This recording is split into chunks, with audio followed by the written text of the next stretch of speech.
Right, what's going on, guys? Clutch here, back again with another video. Obviously, we are back with the tactics. Now, I think with this new patch, with the 5-back becoming a thing, and with all this new stuff happening in the game, people were really struggling. People aren't sure how to finish, how to create, how to do anything really at the moment. And I did a poll saying, what video do you guys want? I mentioned the 4-4-2 tactics, and it got nearly half the whole percentage vote. So that is why we do this, even though we haven't done it too long ago. But actually, 4-4-2, I don't think I've done it for a while. But people wanted the 4-4-2. They've been struggling with it, like struggling to figure out what they want to do with the game. So that is why we're here. We're here to help, always. This is what the channel's about. We're just getting into that. If you haven't, drop a sub, please. We're getting closer and we're on the road to 2K now, boys. How long ago was it? Wasn't that long? We're going for 1K. We're already nearly at 2K. It's crazy. You guys are showing mad love. So if we can, drop a sub.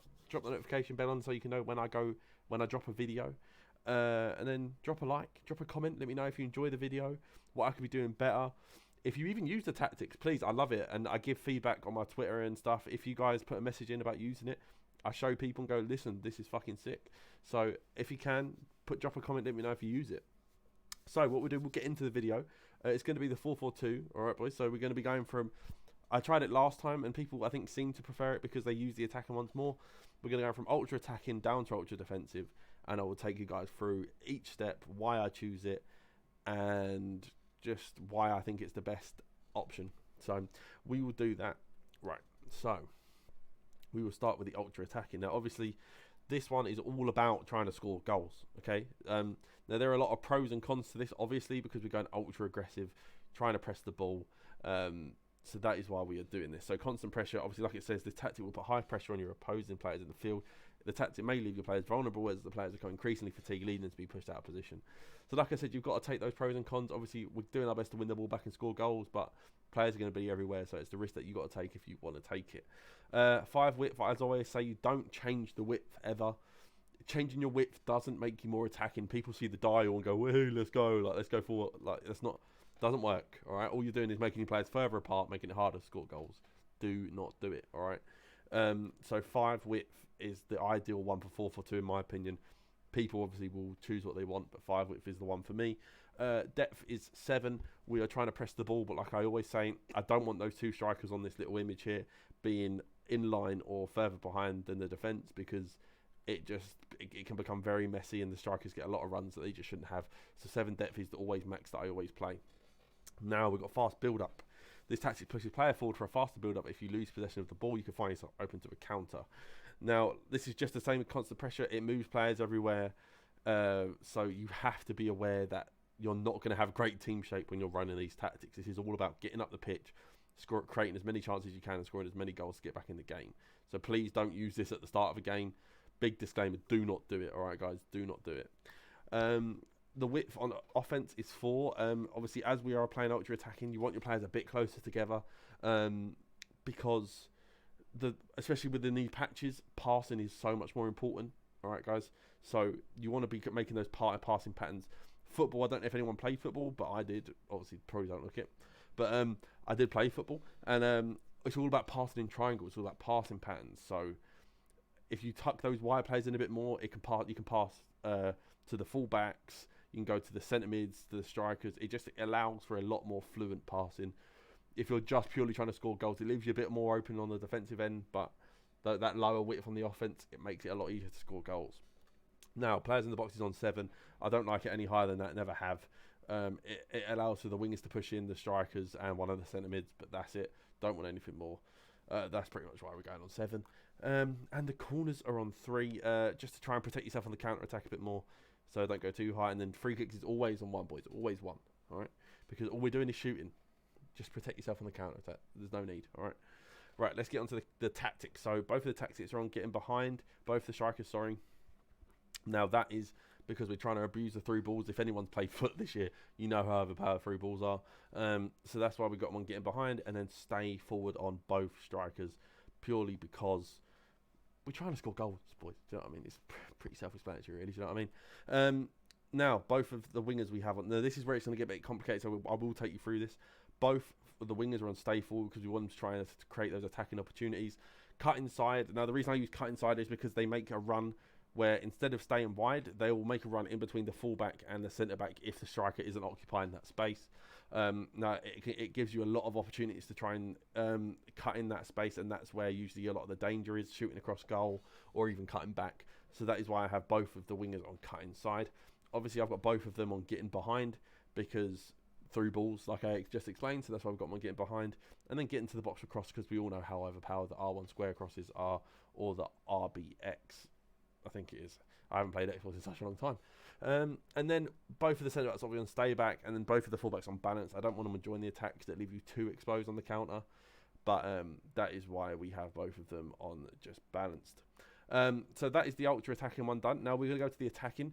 Now this would be if it's an even game still, but you feel like someone's a bit slower, and you feel like you can press the ball off them and win the ball and win the game by doing it. But do not start the game like this, all right, boys? I always say start the game on the defensive one, because that's the balance. That's where you can figure out how someone's playing. So please, please, please, please, please do not start on this tactic, all right, boys? Unless you play with it, and you think that this is your best way to win a game, then you can. But at the start, please just do the defensive one at the start. So defensive style is press after possession loss. Now, just like with the constant pressure, it makes players tired and it drags players out of position. But obviously, it gives you the chance after those first 7 seconds of losing the ball to win the ball back, high up the pitch, and try and score some goals that maybe you wouldn't get. So that's up to you if you want to make that choice, but I like it. Now the width is on 5 as usual. Like I say, with the 4-4-2, 5 is my ideal width on defending. Love 5. My depth is on the 5 because I want them slightly higher up than what I would usually do with a 4-4-2. Just because we're trying to press the ball, so we're being a bit more aggressive. So just naturally that width will have to come up. Like I explained with fast build up, very good on the counter attack, gives you a lot of attacking opportunities, but drags players out of position. So you need to make sure if that risk is worth it for you. And just like before, attacking width is on 4. Like I said, we're trying to be a bit more aggressive and try and score some goals. So that's why the width is on 4 on attacking, because it's narrower, gives you better passing options, and just genuinely makes the play build up better, in my opinion. Players in the box is on 6, so it's 1 down from the last one. Because, like I said, we're just trying to be a bit more aggressive, and we're trying to get those goals still. So that's why it's still on 6. Corners, we're going down 1 now. We're going down to 2 corners because we're trying to protect ourselves on the counter more, because it's still a tight game. We're not losing. So that's why we're on 2. And then free kicks is always on 1 because we're just shooting, boys, like I always say. Now, both of the strikers are on getting behind, but not on stay forward this time. We're trying to abuse those through balls, but we want them to still be low, but come back enough to build up the play with the centre mids and the wide players, not just sit up at the top of the pitch and have to play 1-2 ball and try and score some goals. So that's why they're both just on getting behind, not on stay forward. Now, the only difference between the wingers from this one compared to the last is the fact they're not on stay forward, but we've still got the cut inside to make those runs in between the fullback and the centre back. Still got them in getting behind to make the runs in behind for the through balls, and still got both of them on getting to the box to cross, because the R1 square crosses or the RBX crosses are still very overpowered. Now, on this one, we have our more defensive DM, which usually wouldn't be Pogba, because I'm playing 5 at the back. Like, this team's set up for 5 at the back. So maybe you get a defensive midfielder like a Vieira or a Road to the Final Zakaria, or anyone really, or maybe that new Guimaraes, even though I'm not a fan. So you put them on stay back while attacking, stay on the edge of the box or cross and cover centre, because we want them to try and stay back and try and give passing options to our wider players if they need to recycle the football, or if they just want to stay back and defend. Whereas then you have your other centre mid on balanced attack and get into the box across, because Hullet is great for those late runs, and I think anyone that has a bit more of an attacking midfielder, this role works really well in the 4-4-2, so it's up to you if you want to do it or not. That's what I like, and obviously both are on cover centre, because I have the wide players and the fullbacks to cover the wide areas. Also, we have both of the fullbacks and stay while attacking this time instead of balance, and this will be the rest. This will be the same now for the rest, because we just want the 4 defenders. So that is our attacking option done. Now this is the defensive. Now this is our clean sheet, right? So that we are starting pretty basic. We just want, I need to bring that down.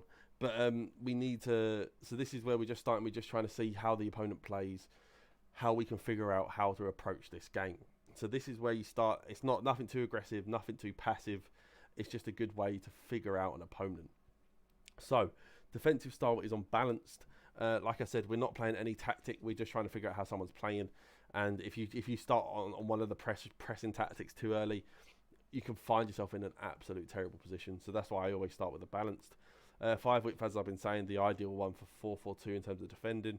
Depth is on 4 because, like I said, we're just balancing. So we're just being careful on the defensive side. We don't want to leave ourselves open. So that's why depth for me is the ideal form, depth for 4-4-2. If you're just trying to figure out how someone's playing and not be too attacking, but also be defensive, like just a bit of both. But like I said, it's all about balance. This one, all right. This is all about balancing the team out, defensive structure, attacking structure, just playing the formation how it's meant to be played. So offensive style again is also unbalanced. Nothing too crazy. We're just trying to keep the team the way that we want them to be, and just play on natural ability and see how the opponent's playing. Width is on 4. Like you could realistically, I'd probably have it on 5, but 4 is where I've been finding I just have more attacking options.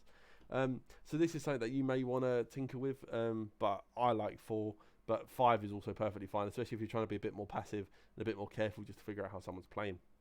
Now, players in the box is on 5. Like I said, this is a bit more of the balanced one. It's a bit less aggressive. You just have your 2 strikers, and then you'll see them kind of appears on the edge of the boxes instead of maybe making those late runs.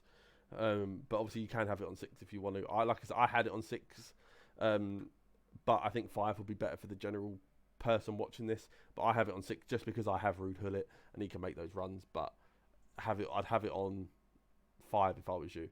Now corners are on 2 because, like I always say, I don't want to get exposed on the counter, and the same with free kicks because we're just shooting.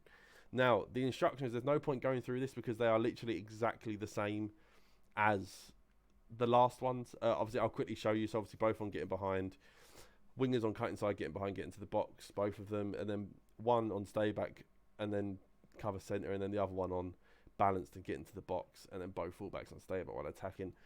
So like I said, very similar, just because we're just the tactics are the same, the instructions are the same, but the tactics is just slightly more aggressive on the attacking.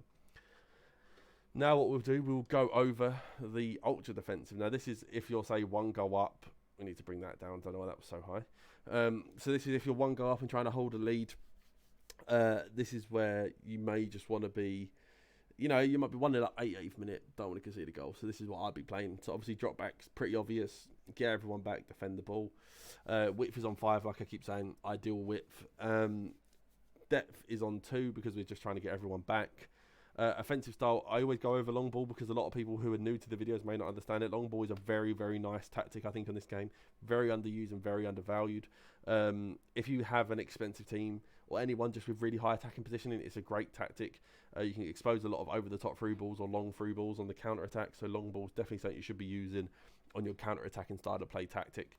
I don't know why that switched. Then the width is on 5 because, like I said, it is a bit more defensive. It allows the right mid and left mid to man mark their wider players a bit better. So that's why we're on 5 width. Players in the box is on 2 because I only want 1 striker. We can put it on 3 if you want both strikers getting in the box. That's what I'll probably do, actually. And then corners and free kicks are both on 1 because we don't want to get exposed on the counter-attack. Now, both strikers are still on getting behind because of the long ball tactic, and it is worth it, trust me. But they're also both on comeback on defence, so if we're not on the ball, they're trying to help defend and try not to concede goals. Now, both of the wingers are, it's the same as, it's kind of the same, I'll go for it. Both of the wingers are in comeback on defence to help the wide play, to help my fullbacks defend the wide players. They're still on cut inside to make those attacking runs if the long ball opportunity arises, and they're both still on getting behind to abuse the through ball if this, like I said, if the situation arises. But the support on cross is on stay on the edge of the box for cross because I don't want them being too aggressive. So I don't want them pushing into the box, and that is the same for both of my wingers. Now, both of the centre mids are the same. Both are on stay, but while attacking, stay on the edge of the box for cross and cover centre. I just don't want them being too aggressive in the box, but I also don't want them. I don't want any of them right on this. Please never do it. If you have a 2DM formation, never do this, because what ends up happening is it leaves a massive gap on one side of the pitch, and then people end up exposing it, and it can become very, very, very bad. So just please just stick to both and stay up while attacking, all right, boys? And then obviously cover centres on because I've got the wide players and the fullbacks both covering the defensive sides on the wide areas, so that's why they're both on cover centre. And then the whole back line is on stay up while attacking. Now, guys, hopefully you guys enjoyed this video. I tried to go over it as well as I can. I tried to speed it up a little bit because I feel like sometimes my videos drag out too much. But hopefully you guys enjoyed the video. So like I said, if you enjoyed it, drop a like. If you guys want these videos a bit more, let's say try and hit 100 likes if you want. Actually, someone asked me for a finishing tutorial. So if you want a finishing tutorial on how to score goals on FIFA 21, let's get 100 likes on this video, and then I will try and release that for you guys. But like I said, if you enjoyed it, drop a like, drop a comment, drop a sub, turn the notification bell on. Do you know what? Share it with a friend if you think they could do with this video. And I'll see you guys next time. All right, boys. Peace.